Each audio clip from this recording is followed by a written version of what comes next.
गुरुदेव, क्या हमारे पितृ पूर्वज हमारे जीवन में सफलता, असफलता या सुख और दुख, शायद ये लिखना चाह रहे हैं कि हस्तक्षेप या निर्भर करता है उनका हमारी असफलता और सुख दुख?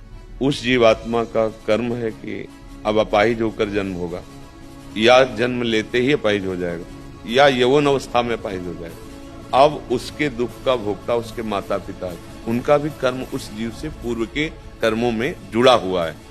अब यह सुखी या दुखी करना, मान लो पुत्र का प्रकट होना, सर्वांग पुष्ट होना, विद्वान होना, या राष्ट्रभक्त होना, या समाज सेवी होना, माता पिता की आज्ञा, अब वो सुखी हो रहा है।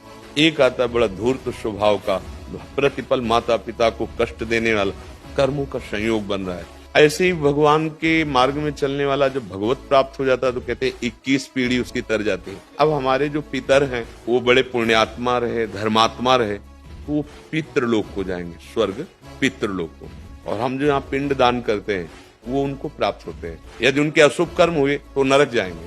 जब हम उनको पिंड दान करेंगे, जब यहाँ से पुण्य उनको देंगे, तो उस नरक के दुख से उबरेंगे।